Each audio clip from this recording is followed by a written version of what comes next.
กิจโสมนุสสะปฏิลาโภกิจสังมัจจานะชีวิตังกิจจังสัทธัมมะสาวนังกิจโสพุทธานมุปปาโทติการที่จะได้เกิดมาเป็นมนุษย์นั้นแสนยากการที่จะประคับประคองชีวิตให้อยู่ในแต่ละมือก็ยากการที่จะได้ยินได้ฟังธรรมของพระผู้มีพระภาคก็ยาก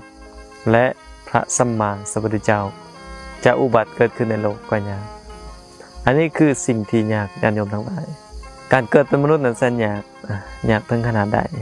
พระเจ้าก็อุปมาเหมือนดังเศษฝุ่นปลายเล็บนะที่พระเจ้าได้ตรัสไว้กับภิกษุทั้งหลายว่าภิกษุทั้งหลายเปรียบเหมือนฝุ่นน้อยหนึ่งที่อยู่ติดพานาคาหรือเล็บของเฮานี้กับดินในมหาปฐพีในโลกนี้อันใดจะหลายกว่ากันภิกษุทั้งหลายก็ตอบว่าก็ดินอยู่ในมหาปฐพีนั่นแหละเป็นของหลายส่วนดินที่ติดอยู่ในปลายเล็บหรือพานาคาของพระผู้มีพระภาคเจ้านั้นเป็นของเล็กน้อยนะเป็นของเล็กน้อยหาเทียบประมาณบ่ได้เลยพระเจ้าก็กล่าวว่าเส้นใดก็เส้นนั้นการที่บุคคลจะได้ความเป็นมนุษย์ก็ยังเหลือเศษฝุ่นในปลายเล็บนี้การที่บุคคลตายจากความเป็นมนุษย์แล้วจะกลับมาเกิดเป็นมนุษย์อีกครั้งก็ยังเหลือเหมือนดังเศษฝุ่นในปลายเล็บนี้หรือว่าเศษดินในปลายเล็บนี้การที่บุคคลตายจาก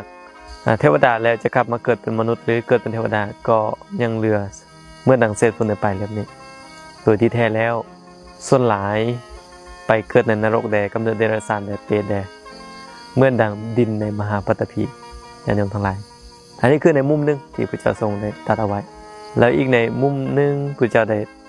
ตรัสไว้เกี่ยวกับการเกิดเป็นมนุษย์ที่แสนยากเหมือนดังเต่าตาบอดพระเจ้าได้กล่าวว่า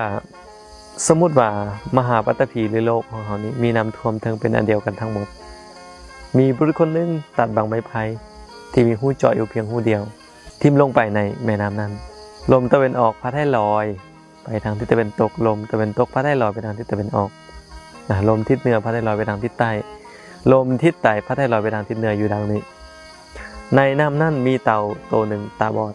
100 ปีนะว่าเต่าตาบอดนั้นจะโผล่ขึ้นทางนาน้ำเพื่อให้พบบางไม้ไผ่นั้นเพื่อเอาหัวซุปในบางไม้ไผ่นั้นเพื่อหายใจหรืออีกอย่างนึงก็เอิ้นว่าเพื่อให้เต่าตาบอดนั้น100 ปีต่อครั้งที่จะโผล่ขึ้นมาทางนาน้ำเพื่อหายใจแต่ทุกๆ100 ปีนี่โผล่ขึ้นมาแล้วเฮ็ดจังได๋เนาะจึงจะพบบางไม้ไผ่ซั่นบ่ง่ายเลยญาติโยมทั้งหลายพระเจ้าได้กล่าวไว้ว่าเป็นการง่ายบ่ที่เต่าตาบอดนั้นเวลาผ่านไปตั้ง100 ปีแล้วมันโผล่ขึ้นมาทางนาน้ำเพียงครั้งหนึ่งแล้วจะพบพอกับบางไม้ไผ่นั้น